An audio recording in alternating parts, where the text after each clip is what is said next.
जय Hind friend, knowledge with experience में आप सभी का स्वागत है वापस से एक नए वीडियो में। आज हम साइंस के प्रश्नों को सॉल्व करेंगे, जो कि ये सभी प्रश्न बहुत ही महत्वपूर्ण प्रश्न हैं जो आपके एग्ज़ाम के लिए काफ़ी हेल्पफुल होगा। और ये सभी प्रश्न प्रीवियस ईयर से लिए गए हैं। तो चलिए इन सभी प्रश्नों को हम सॉल्व करेंगे, देखेंगे कौन कौन से प्रश्न पूछे गए हैं। तो सबसे पहला प्रश्न है, निम्नलिखित में से कौन सा विकल्प स्वपोषियों के समूह को दर्शाता है। क्या पूछा गया है, इनमें से आपको बताना है वह कौन सा विकल्प है जो स्वपोषियों के समूह को दर्शाता है। तो चलिए देखते हैं। पहला क्या दिया गया है, पहला है पालक और छत्रक और टमाटर और ईस्ट। देखिए यहाँ पे ईस्ट मिल रहा है, जो कि यह क्या होता है, यह परपोषी होता है। क्या यह परपोषी होता है? यह तो एकदम नहीं होगा। और अगला है तुलसी, शैवाल, अमरबेल और छत्रक। देखिए इसमें भी एक मिल गया है अमरबेल। क्या है? अमरबेल, जो कि यह क्या होता है, यह पादप परजीवी होता है। क्या? पादप परजीवी। और अगला है शैवाल, पालक, टमाटर, केला। अगला देखेंगे शैवाल, अमरबेल, केला और आम। यहाँ पे भी देखिए मिल रहा है अमरबेल, जो कि यह क्या होता है, पादप परजीवी। तो आपका राइट आंसर क्या मिल रहा है, ऑप्शन नंबर सी। क्या है? ऑप्शन नंबर सी, शैवाल, पालक, टमाटर, केला। यही आपका राइट आंसर होगा। क्या? Option number C. Next question है, निम्नलिखित में से कौन सा विकल्प वायरस द्वारा मनुष्य को होने वाले रोगों के समूह को दर्शाता है। तो इनमें से आपको बताना है वह कौन सा विकल्प होगा जो वायरस द्वारा मनुष्य को होने वाले रोगों के समूह को दर्शाता है। तो चलिए देखते हैं वह कौन सा रोग होगा जो वायरस द्वारा मनुष्यों को होता है। पहला है खसरा, पोलियो, टाइफाइड। ये भी नहीं होगा। और अगला है खसरा, टाइफाइड, क्षय रोग। यह भी नहीं होगा। और अगला है खसरा, चिकन पॉक्स, हेपेटाइटिस ए। और अगला है chicken pox, malaria, hepatitis A. ये भी नहीं होगा। तो आपका राइट आंसर क्या मिल रहा है, खसरा, चिकन पॉक्स और हेपेटाइटिस ए। यही आपका राइट आंसर होगा, ऑप्शन नंबर सी। अगला प्रश्न है, निम्नलिखित में से सही कथन को चुनिए। तो इसमें से आपको सही कथन चुनना है। तो सही स्टेटमेंट क्या है, चलिए देखते हैं। केवल हरी पत्तियों वाले पौधे ही प्रकाश संश्लेषण कर सकते हैं। और अगला है केवल पत्तियों में ही प्रकाश संश्लेषण होता है। और अगला है सभी रंगों की पत्तियां प्रकाश संश्लेषण करती हैं। और अगला है पौधे क्लोरोफिल की अनुपस्थिति में भी प्रकाश संश्लेषण कर सकते हैं। यह तो एकदम नहीं होगा। और केवल हरी पत्तियों वाले पौधे ही प्रकाश संश्लेषण कर सकते हैं, यह भी नहीं होगा। और अगला केवल पत्तियों में ही प्रकाश संश्लेषण होता है, यह भी नहीं होगा। आपका राइट आंसर क्या मिल रहा है, सभी रंगों की पत्तियां प्रकाश संश्लेषण करती हैं। यही आपका राइट आंसर होगा, option number C. Next question देखेंगे हम, निम्नलिखित में से किस ईंधन का ऊष्मीय मान सबसे अधिक है। क्या आपको बताना है, इसमें से किस ईंधन का ऊष्मीय मान जो होगा सबसे अधिक है। तो सबसे पहले हम जान लेते हैं ऊष्मीय मान के बारे में। यह क्या होता है, ईंधन के दहन के फलस्वरूप ऊष्मा की जो राशि निकलती है उसे ईंधन का ऊष्मीय मान कहते हैं। तो किस में जो है ईंधन का ऊष्मीय मान सबसे अधिक है, हाइड्रोजन में। किस में? हाइड्रोजन में। यही आपका राइट आंसर होगा, ऑप्शन नंबर बी। अगला क्वेश्चन है, कॉलम ए के जीवों का मिलान कॉलम 2 में दिए गए उनके कार्यों से कीजिए। तो हमको यहाँ पे कॉलम ए को कॉलम 2 से मिलान करना है। तो चलिए देखते हैं क्या क्या दिया गया है। कॉलम 1 में है लैक्टोबैसिलस और प्रोटोजोआ और राइजोबियम। और अगला है वायरस। और कॉलम 2 में है नाइट्रोजन स्थिरीकरण। और दूसरा है एड्स। और तीसरा मलेरिया। और चौथा है दही का जमना। तो चलिए देखते हैं लैक्टोबैसिलस। लैक्टोबैसिलस का क्या काम होता है, यह जो है दही को जमाता है, दही को जमाने वाली बैक्टीरिया होती है। और अगला है प्रोटोजोआ। यह प्रोटोजोआ किससे संबंधित है, मलेरिया से। किससे? मलेरिया से। अगर हम बात करें मलेरिया में, इसमें क्या होता है, मलेरिया में प्लाज्मोडियम से होने वाली बीमारी है। यह मादा एनाफ्लीज मच्छर के काटने से फैलती है। और अगला है राइजोबियम। राइजोबियम जो कि यह नाइट्रोजन स्थिरीकरण में सहायक होता है। और अगला है विषाणु। विषाणु से जो है एड्स होता है। तो यहाँ पे क्या मिल रहा है, ए को जो है 4 से मिलाया गया है। कितने से? 4 नंबर से। और बी को 3 नंबर से मिलाया गया है। और सी को 1 नंबर से मिलाया गया है और डी को जो है 2 नंबर से मिलाया गया है। तो चलिए ऑप्शन में देखते हैं कौन सा मिल रहा है। एक ऑप्शन नंबर सी मिल रहा है। क्या? ऑप्शन नंबर सी यही आपका राइट आंसर होगा। क्या? 4 3 1 2 इसी से मिलान किया गया है कॉलम ए का कॉलम 2 से। अगला प्रश्न है, ए रुधिर वर्ग वाले एक पुरुष का विवाह बी रुधिर वर्ग की महिला से होता है तो उनके पुत्र या पुत्री का रुधिर वर्ग क्या हो सकता है? यहाँ पे क्या पूछा है, यदि ए रुधिर वर्ग वाले पुरुष का विवाह जो है बी रुधिर वर्ग वाली महिला से होता है। ए क्या हो गया, ए पुरुष हो गया और बी जो है महिला। अगर इनका विवाह होता है तो उनके जो उत्पन्न होने वाले संतान होंगे किस रुधिर वर्ग का जो है संतान होगा? तो चलिए देखते हैं ए का जीनोटाइप क्या होता है। ए का जो है आई ए और आई जो होगा और बी का जीनोटाइप जो होगा आई बी और आई जो होगा। अगर इनका हम जो क्रॉस कराते हैं, किसका? इसी का। अगर हम इनका क्रॉस कराते हैं दोनों में आई ए और आई बी का, तो यहाँ पे हमें क्या मिलता है, आई ए मिलता है और आई बी मिलता है। और फिर आई ए का आई ओ में क्रॉस कराते हैं तो यहाँ पे क्या मिल रहा है, आई ए और आई ओ मिल रहा है। और फिर यहाँ पे आई ओ का क्रॉस आई बी में कराने पर आई बी मिलता है और आई ओ मिलता है। और आई ओ का क्रॉस कराने पर आई ओ में, तो यहाँ पे क्या मिल रहा है, आई ओ और आई ओ। तो यहाँ पे हम देख रहे हैं लगभग चारों प्रकार के रुधिर वर्ग मिलेंगे। कौन कौन से? एक ओ रुधिर वर्ग और एक बी रुधिर वर्ग और एक ए रुधिर वर्ग और अगला है ए बी रुधिर वर्ग। तो यहाँ पे लगभग चारों प्रकार के रुधिर वर्ग के संतान जो है प्राप्त होंगे। यहाँ पे राइट आंसर क्या होगा? ऑप्शन नंबर डी यही आपका राइट आंसर होगा। क्या? ए बी ओ और ए बी यही आपका राइट आंसर होगा। अगला प्रश्न है, मछलियों के शरीर की सतह को सूक्ष्म जीवियों से होने वाले क्षय के किस चीज़ की उपस्थिति रक्षा करती है? तो आपको बताना है मछलियों के शरीर की सतह को सूक्ष्म जीवियों से होने वाले क्षय के किस चीज़ की उपस्थिति से रक्षा करती है? तो क्या होता है, वह जो है श्लेष्म में झिल्ली या परत होता है। क्या? श्लेष्म में झिल्ली या परत, जिसे हम म्यूकस, क्या? म्यूकस मेम्ब्रेन कहते हैं, मेम्ब्रेन। यही आपका राइट आंसर होगा, option number B. Next question है, निम्न में से कौन सा रासायनिक परिवर्तनों का समुच्चय है? तो यहाँ पे आपको बताना है इनमें से कौन सा जो है रासायनिक परिवर्तनों का समुच्चय है अर्थात समूह है। तो चलिए देखते हैं। जैसे पहला है दूध में चीनी मिलाना। क्या है? दूध में चीनी मिलाना, यह जो है भौतिक परिवर्तन होगा। क्या? भौतिक। और अगला है दूध से दही जमाना, जो कि यह कौन सा परिवर्तन है? यह जो है रासायनिक परिवर्तन है। क्या है? रासायनिक परिवर्तन। और अगला है दूध से पनीर बनना, यह जो है यह भी रासायनिक परिवर्तन है। और अगला है दही से लस्सी बनाना, यह भी जो है कौन सा परिवर्तन होगा? भौतिक परिवर्तन। तो यहाँ पे क्या पूछा गया है, कौन सा रासायनिक परिवर्तनों का समूह है? तो कौन कौन सा होगा? एक ऑप्शन नंबर बी होगा और एक सी होगा। तो ऑप्शन में कहाँ मिल रहा है? ऑप्शन नंबर 2 सही होगा। क्या? बी और सी यही आपका राइट आंसर होगा। अगला क्वेश्चन है, किसी इमारत में तड़ित चालक क्यों लगाया जाता है?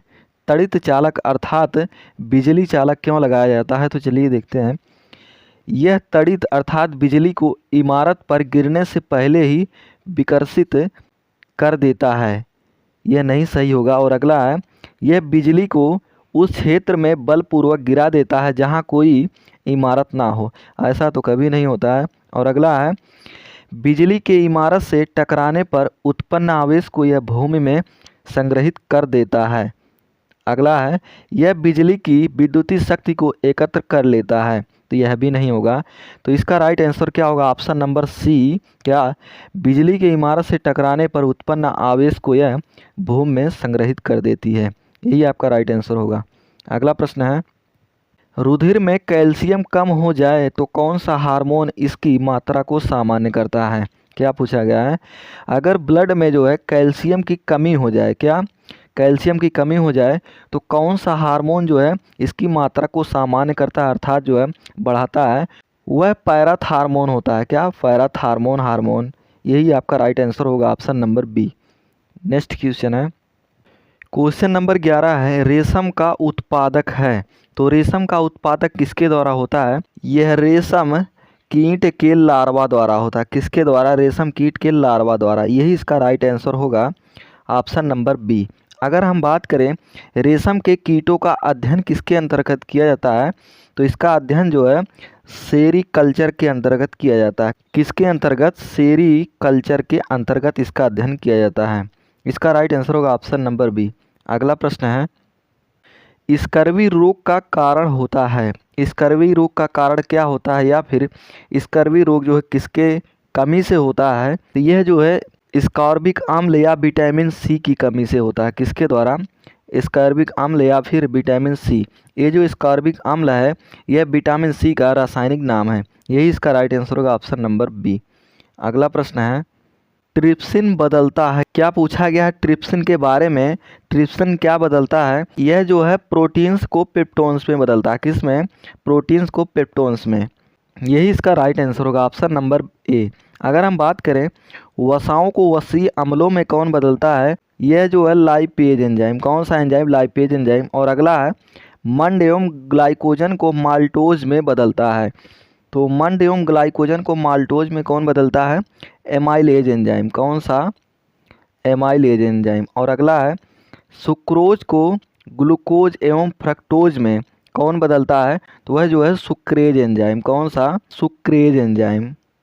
यही इसका राइट आंसर होगा, ऑप्शन नंबर ये, जो कि ट्रिप्सिन जो है प्रोटीन्स को पेप्टोन्स में बदलता है। अगला प्रश्न है, वह व्यक्ति बेरी रिकेट्स एवं स्कर्वी रोगों से ग्रसित हो जाएगा जो आवश्यक मात्राओं में नहीं ले रहा है विटामिन। वह व्यक्ति कौन से विटामिन ना लेने पर जो बेरी और रिकेट्स और स्कर्वी रोगों से ग्रसित हो जाएगा? अगर हम बात करें यह जो है बेरी जो यह रोग होता है यह किस विटामिन की कमी से होता है? यह विटामिन B1। और अगला है रिकेट्स, यह विटामिन डी की कमी से होता है। और अगला है स्कर्वी रोग, यह विटामिन सी की कमी से होता है। तो ऑप्शन में क्या मिल रहा है? विटामिन B1 और डी और सी। यही आपका राइट आंसर होगा, ऑप्शन नंबर सी। अगला क्वेश्चन है, मनुष्य में प्रोटीन्स का पाचन कहाँ से शुरू हो जाता है? क्या पूछा गया है? मनुष्यों के बारे में पूछा गया है, प्रोटीन्स का पाचन जो है कहाँ से शुरू हो जाता है? तो चलिए देखते हैं इसके बारे में। प्रोटीन्स का पाचन जो है आमाशय से शुरू हो जाता है। कहाँ से? आमाशय से। अगर हम बात करें कौन से प्रोटीन पाचक एंजाइम होते हैं, तो वे जो है कौन कौन से? एक हो गया पेप्सिन एंजाइम। कौन सा? पेप्सिन। और एक हो गया रेनिन एंजाइम। कौन सा? रेनिन।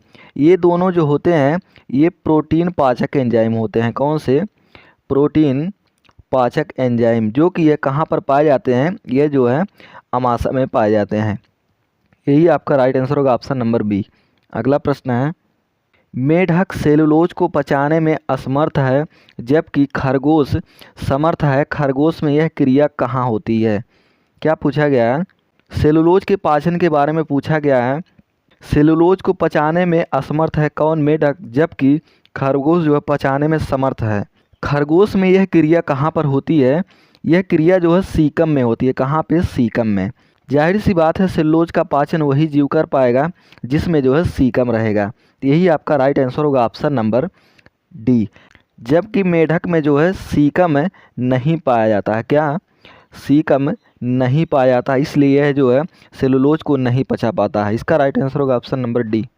अगला प्रश्न है, त्रिबलनी कपाट किसके बीच होता है? क्या पूछा गया है त्रिबलनी कपाट के बारे में? यह किसके बीच होता है? सबसे पहले हम जानेंगे यह कपाट हृदय में पाया जाता है। कहाँ पे? हृदय में। और क्या पूछ लिया गया है? त्रिबलनी कपाट किसके बीच होता है? तो यह जो है दाएं आलिंद व निलय के बीच होता है। किसके बीच? दाएं आलिंद व निलय के बीच होता है। कौन सा कपाट? त्रिबलनी कपाट, जिसे हम ट्राइकस्पिड वाल्व कहते हैं। क्या? ट्राइकस्पिड वाल्व कहते हैं। और अगर बात किया जाए बाइकस्पिड वाल्व कहाँ पर पाया जाता है? यह बाएं आलिंद व निलय के बीच में जो है बाइकस्पिड वाल्व पाया जाता है। तो इसका राइट आंसर क्या होगा? ऑप्शन नंबर ये, दाएं आलिंद व निलय के बीच में जो है त्रिबलनी कपाट पाया जाता है। अगला क्वेश्चन है, निम्नलिखित पदों पर विचार कीजिए। क्या दिया गया है? एक तड़ित दिया गया और अगला है भूस्खलन, अगला है गर्जन और अगला है सुनामी और नंबर 5 है बाढ़। तो यहाँ पे क्या पूछा है, भूकंप से हो सकता है। तो भूकंप से क्या क्या हो सकता है, ये जो 5 दिए गए हैं इसमें से हमको बताना भूकंप से क्या हो सकता है। तो सबसे पहले जो भूकंप से क्या हो सकता है, भूस्खलन हो सकता है, क्या भूस्खलन, और अगला है सुनामी, यही दोनों हो सकते हैं। तो ऑप्शन में हम देखेंगे क्या क्या दिया गया है। तो ऑप्शन नंबर में मिल रहा ऑप्शन नंबर डी में 2 और 4, यही आपका राइट आंसर होगा, क्या भूस्खलन और सुनामी। अगला प्रश्न है, मानव नेत्र में शलाकाओं और शंकुओं के विषय में सही कथन का चयन कीजिए। तो मानव नेत्र में शलाकाओं और शंकुओं के विषय के बारे में कौन सा कथन सही होगा, चलिए देखेंगे। शंकु मंद प्रकाश के लिए सुग्राही होते हैं, यह भी नहीं होगा। अगला है शंकु तीव्र प्रकाश के लिए सुग्राही होते हैं। अगला है शलाकाएं वर्णों अर्थात रंगों की अनुभूति कर सकती हैं। और ऑप्शन नंबर डी है शलाकाएं तीव्र प्रकाश के लिए सुग्राही होती है। तो ये दोनों भी नहीं होंगे, कौन कौन से, सी और डी, ये भी नहीं होंगे, बल्कि ऑप्शन नंबर बी सही होगा, क्या जो शलाकाएं होती हैं, शलाकाएं और शंकु तीव्र प्रकाश के लिए सुग्राही होती हैं, यही राइट आंसर होगा ऑप्शन नंबर बी। अगला प्रश्न है, वैज्ञानिक ज्ञान के बारे में निम्नलिखित में से किस कथन से आप सहमत नहीं होंगे। तो इसमें से आपको बताना है वैज्ञानिक ज्ञान के बारे में इनमें से किस कथन से आप सहमत नहीं होंगे। तो चलिए देखते हैं। पहला है वैज्ञानिक ज्ञान निरपेक्ष, निश्चित और शाश्वत होता है। और अगला है वैज्ञानिक ज्ञान सामाजिक एवं सांस्कृतिक रूप से अंतः स्थापित है। और अगला है वैज्ञानिक ज्ञान सिद्धांतों से निकलता है। अगला है वैज्ञानिक ज्ञान के विकास में कल्पना शक्ति और सृजनात्मकता सम्मिलित होती है। तो किससे जो है सहमत नहीं होंगे, यही ऑप्शन नंबर बी से, क्या वैज्ञानिक ज्ञान सामाजिक एवं सांस्कृतिक रूप से अंतः स्थापित है, यही जो है राइट आंसर होगा। अगला प्रश्न है, निम्नलिखित में से मानव पाचन तंत्र के भागों के संयोजन का वह कौन सा समुच्चय है जो पाचन नहीं करता है। तो मानव के पाचन तंत्र के भागों से जो है पहचान करना है वह कौन सा समूह है जो पाचन कार्य में भाग नहीं लेता है। तो वह कौन से होंगे, पहला है ग्रसिका बृहदांत्र मलाशय और अगला है मुख गुहिका बृहदांत्र मलाशय और सी है मुख गुहिका ग्रसिका मलाशय और डी है मुख गुहिका ग्रसिका बृहदांत्र। तो इसका राइट आंसर क्या होगा, ऑप्शन नंबर ये होगा, क्या ग्रसिका बृहदांत्र और मलाशय, यही इसका राइट आंसर होगा। क्यों इसका राइट आंसर होगा ऑप्शन नंबर ये, इसमें जो है एंजाइम पाया ही नहीं जाता है, इसीलिए आंसर जो है ए वाला सही होगा।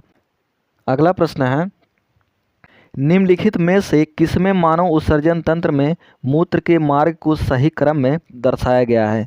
तो उत्सर्जन तंत्र में मूत्र के मार्ग का सही क्रम क्या होगा, तो चलिए देखते हैं, वो भी किसमें, मानव में। तो क्या क्या दिया गया है, पहला है वृक्क, फिर मूत्राशय, फिर मूत्रवाहिनी, फिर मूत्र मार्ग है। और अगला है वृक्क, मूत्राशय, मूत्र मार्ग, मूत्रवाहिनी। और ऑप्शन सी में है वृक्क है, फिर मूत्र मार्ग है, फिर मूत्राशय, फिर है मूत्रवाहिनी। और ऑप्शन नंबर डी में है वृक्क, फिर मूत्रवाहिनी, फिर मूत्राशय, फिर मूत्र मार्ग, यही जो है राइट आंसर होगा। क्या वृक्क से जो है मूत्रवाहिनी में आता है यूरिया, फिर मूत्रवाहिनी से मूत्राशय में जो है स्टोर होता है, फिर यहाँ से मूत्र मार्ग में आता है, इसलिए यही आपका आंसर सही होगा, ऑप्शन नंबर डी। अगला प्रश्न है, निम्नलिखित में से किसमें फुफ्फुस और क्यूटेनियम दोनों प्रकार का श्वसन संभव है। तो क्या पूछा गया है, इसमें से आपको बताना है किसमें फुफ्फुस और क्यूटेनियम दोनों प्रकार का श्वसन संभव है। यहाँ पे फुफ्फुस का मतलब क्या होता है, फेफड़ा, क्या होता है फेफड़ा, और क्यूटेनियम का मतलब क्या होता है, त्वचा। तो ये दोनों कौन कौन से, फेफड़ा और त्वचा, ये फेफड़ा और त्वचा से श्वसन जो है किस में पाया जाता है, मेढक में। किस में, मेढक में। अगर हम बात करें मेढक का लार्वा क्या होता है, तो इसके लार्वा का नाम होता है टैडपोल लार्वा, क्या टैडपोल लार्वा। तो यही इसका राइट आंसर होगा, ऑप्शन नंबर सी। अगला प्रश्न है, निम्नलिखित में से कौन सा कथन सही नहीं है। तो यहाँ पे नेगेटिव चुनना है, क्या नेगेटिव, इसमें से आपको बताना है कौन सा सही नहीं है। तो चलिए देखते हैं, क्रिस्टलीकरण एक रासायनिक परिवर्तन है। तो क्रिस्टलीकरण एक क्या होता है, यह एक भौतिक प्रक्रिया होती है। क्या यह एक भौतिक परिवर्तन होता है। और अगला है पाचन एक रासायनिक परिवर्तन है, यह भी सही है। और अगला है प्रकाश संश्लेषण एक रासायनिक परिवर्तन, यह भी सही है। और अगला है श्वसन एक रासायनिक परिवर्तन है, यह भी सही है। लेकिन ऑप्शन नंबर ये यही गलत है, अर्थात यही नेगेटिव है। क्या? क्रिस्टलीकरण एक रासायनिक परिवर्तन है। अगला प्रश्न है पोलियो का कारण है, क्या पूछा गया? पोलियो का कारण। तो पोलियो जो है किसके कारण होता है? यह वायरस के द्वारा होता है। किसके द्वारा? वायरस के द्वारा। यही इसका राइट आंसर होगा, ऑप्शन नंबर बी। अगर हम बात करें पोलियो में कौन सा वायरस पाया जाता है, तो इसमें जो है एंटेरो वायरस पाया जाता है। कौन सा? Entero virus. अगला क्वेश्चन है निम्नलिखित में कौन सी विधि पौधे में अलैंगिक जनन की विधि नहीं है? तो इसमें से आपको बताना है वह कौन सी विधि है जो पौधे में अलैंगिक जनन की विधि नहीं है। पहला है मुकुलन। क्या है? मुकुलन, जिसे हम बडिंग कहते हैं। क्या है? जिसे हम बडिंग कहते हैं। और अगला है बीजाणु निर्माण, जिसे हम स्पोर फार्मेशन कहते हैं। क्या? स्पोर फार्मेशन कहते हैं। और अगला है परागण, जिसे हम पॉलिनेशन कहते हैं। क्या? पॉलिनेशन। और अगला है विखंडन, जिसे हम फ्रेगमेंटेशन कहते हैं। क्या? फ्रेगमेंटेशन। तो इसमें आपका सही आंसर क्या होगा? परागण। यही परागण, ऑप्शन नंबर सी, जो कि पौधे की अलैंगिक जनन की विधि नहीं है। अगला प्रश्न है एक चुटकी KMnO4 जल आसवन संयंत्र में डालने से। तो एक चुटकी KMnO4 जल आसवन संयंत्र में डालने से क्या होता है? कार्बनिक अशुद्धियाँ जो होती हैं दूर हो जाती हैं। क्या होता है? कार्बनिक अशुद्धियाँ दूर हो जाती हैं। यही इसका राइट आंसर होगा, ऑप्शन नंबर सी। अगला प्रश्न देखेंगे हम निम्न में से कौन सा मजबूत प्राकृतिक तंतु है? क्या पूछा गया है? इसमें से आपको बताना है वह कौन सा प्राकृतिक तंतु है जो मजबूत है। तो वह कौन सा? रेशम, जो कि यह एक प्राकृतिक और मजबूत तंतु होता है। यही इसका राइट आंसर होगा, ऑप्शन नंबर बी। अगला प्रश्न है पौधों में निषेचन और परागण के संदर्भ में निम्न में से कौन सा कथन सही है? किसके संदर्भ में? निषेचन और परागण के संदर्भ में, वो भी किस में? पौधों में। तो चलिए देखते हैं पौधे का अंडाशय परिपक्व होकर फल बनाता है, ये तो सही है।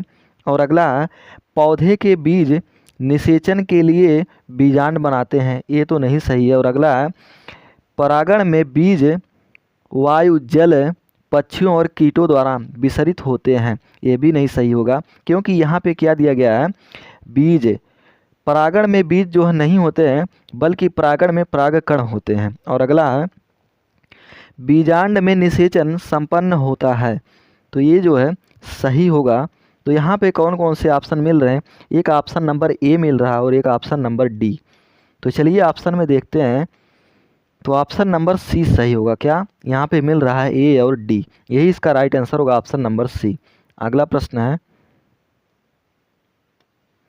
निम्नलिखित में से खरीफ फसलों के समुच्चय को पहचानिए। तो इसमें से आपको बताना है वह कौन सा खरीफ फसलों का समूह होगा। तो इसमें क्या क्या दिया गया है? पहला है धान, कपास, मूंगफली। दूसरा है मक्का, मटर, सरसों। और अगला है मटर, चना, गेहूँ। और अगला है सोयाबीन, मटर और चना। तो इस प्रश्न का आंसर जो है आप कमेंट करके ज़रूर बताइएगा इसका आंसर क्या होगा।